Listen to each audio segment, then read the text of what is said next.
morning, LaSalle. I'm Juliana Tanzi. And I'm Courtney Driscoll. And welcome to WLSA. Welcome back to a new school year and a brand new season of WLSA. We hope everyone had a safe and enjoyable summer vacation and is ready to be back in school. Let's kick off our first episode of the season with an announcement from our sports broadcasting team. Sports. Let's get into it. The football team drove to Staten Island to play Monsignor Farrell. The boys came up a bit short but looked to bounce back against Catholic Memorial this week. The city so nice they named it twice wasn't so nice to us, but we can reflect on some of the great games that were played last week, like girls tennis who lobbed us a match of 0-7 against Smithfield. The field hockey team also took on Wheeler this past week, and the girls pulled away with an overwhelming victory of 8-0. Congrats to the girls volleyball team who served up a 3-0 game against East Providence High School. Let's take a look at the upcoming LSA games to watch out for. Today, we can see the boys soccer go up against Portsmouth and the girls volleyball team go up against Mount St. Charles. Thursday, we can see girls tennis cause a racket against Barrington, as well as JV girls tennis and football take on Barrington and Catholic Memorial, respectively. And over the weekend, girls soccer and boys soccer go up against Mount Hope and North Kingstown, with Friday showings of girls tennis and girls soccer. On the cutting edge of sports, I'm Luke Mizell. And I'm Aiden Mannion, signing off. Thanks, guys. It's great to hear that all of our fall sports teams will be resuming. Last Saturday marked the 20th anniversary of the 9/11 attacks. Let's send it off to Gianni and Joanna, who asked some teachers about their experience. Where were you when the attacks of 9/11 first happened? I actually lived in New York City at the time, and I was in the car driving to Providence College. I was coming back from my 8 a.m. class in my sophomore year of college at University of Rhode Island. And I was in a Greenville hardware store. The TV screens showed the first plane hitting the tower. I was the editor of the Providence Business News, and I had an office in downtown Providence. One of the first things I did each day was to contact our photographer, and then all of a sudden he said, "Hold on a minute, Mike. I've got the Today Show on in the background, and it seems like a plane has crashed into the World Trade Center."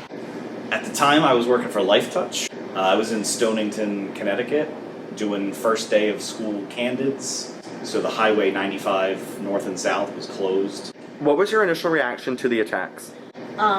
Utter shock. I couldn't believe what I was seeing. So it was only a few people in the store, and we were us all staring at the TV screen.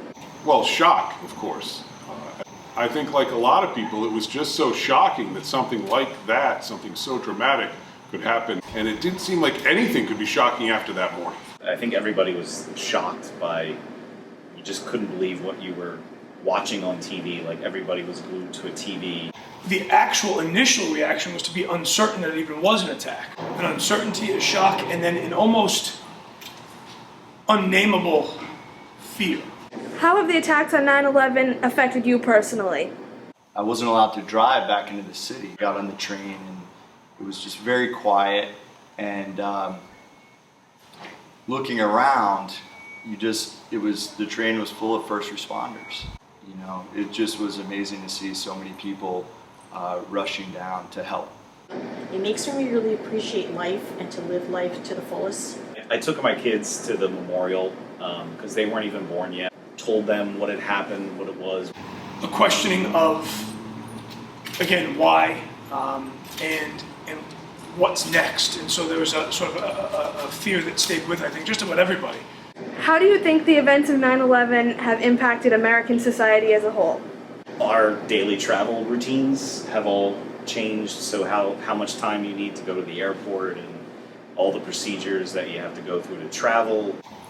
I think we've become much more cautious. You know, when I was a kid, you could walk right into the cockpit and be there with the pilots. And today, everything's locked down. There's no access. It's changed the way we think about travel, where we go, how we prepare to travel. I think people have never felt as secure as they had prior to those attacks. People were getting judged and a whole lot of blaming, I guess, going on. So now it does take longer to go through the airport, but it's much more secure than it was. There's certainly a skepticism, a fear, a trepidation in a lot of things we do. Loss of innocence, or the feeling of a loss of innocence, realizing that those things can be at the front and center of everyone's life at a moment's notice.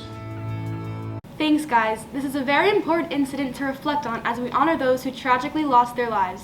Now let's send it off to Cole and Charlie, taking you in the halls. What's up, LaSalle? I'm Charlie Boucher. And I'm Cole High. Welcome to Halls. Throughout the week, we'll be asking you guys questions. Keep an eye out for us. Back to you guys. Thanks, guys. It's wonderful to see everyone finally back in the building. Well, that's all the time we have for this week's episode. So from everyone here at WLSA, I'm Juliana Tanzi. And I'm Courtney Driscoll. Have a great day. And a better tomorrow.